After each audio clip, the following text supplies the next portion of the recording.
Yesterday, President Trump issued an ultimatum to Hamas. This was significant. He called for the terror group to release all of its hostages by this Saturday at noon. Now, this, I think, was prompted in part to the response to the 3 hostages released over the weekend, their conditions, and then reports of what's been happening to the hostages that are being held by Hamas. Now, the president said that if Hamas does not abide by this timeline, then the ceasefire deal should be canceled. I like the way he put that because he basically gave the go-ahead to Israel. It's their decision. And he said if the ceasefire deal should be canceled, Israel should resume its campaign to fully eliminate the terrorist group. But it's up to them.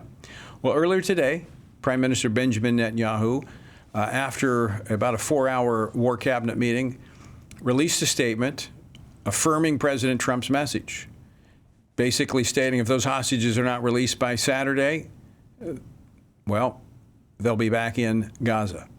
Joining me now to talk about this, once again, Chris Mitchell, the Middle East Bureau Chief for CBN News. Chris, welcome back to Washington Watch. You're becoming a regular. Good to be back with you, Tony. So a lot of news to cover since we spoke yesterday. In fact, we kind of laid the groundwork for this with the potential of the ceasefire deal coming apart. It now looks like it has come apart. What's the latest there from Jerusalem?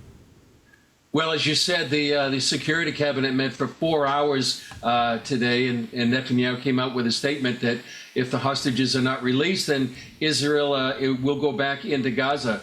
The Israeli Defense Minister Yaakov Katz said they're prepared at the highest alert right now.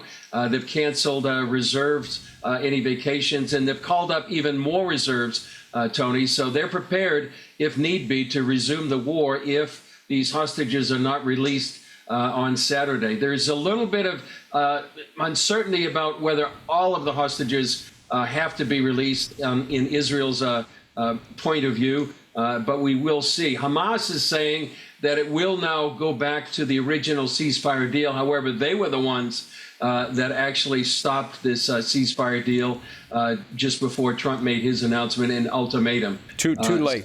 Too late for them to go back to that deal. They're the ones that crossed this line. Now they're going to have to deal with the outcome. They do, and especially, as you said, those 3 hostages that came out emaciated, reviving echoes of the Holocaust.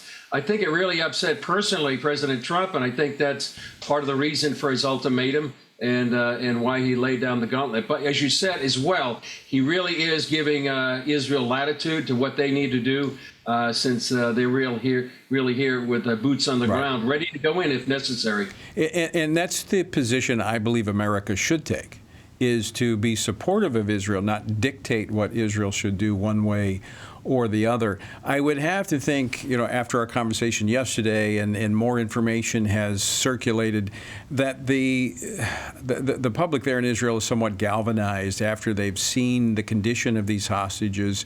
They've heard the reports of how they were treated in captivity, that people want Hamas eliminated.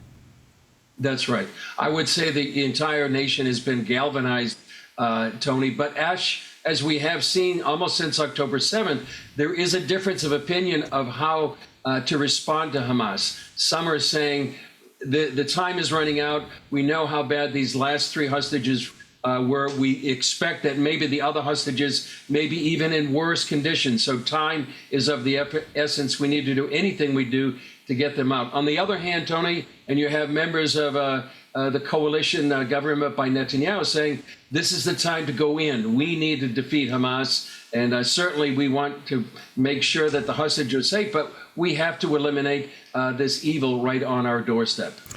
Chris Mitchell, yesterday we talked about the difficult decision that is facing, or that Prime Minister Netanyahu is facing. This certainly is, if Israel, the IDF goes back in, the future of the remaining hostages, however many may still be alive, is certainly in question. But as we've said about there's a division in terms of how to approach this, but from a political standpoint as well, that has to be factored in. And those on his right of the Likud party, to the right of the Likud party, demanding that if those hostages are not all released on Saturday, that it is time to go back in and eliminate Hamas. So the pressure is really building. Yes. Yeah, very much so. And the next few days are going to be crucial for Israel and what happens as we go up to this crescendo Saturday at noon here in Israel. So all of these calculations are exactly what Prime Minister Netanyahu has to do.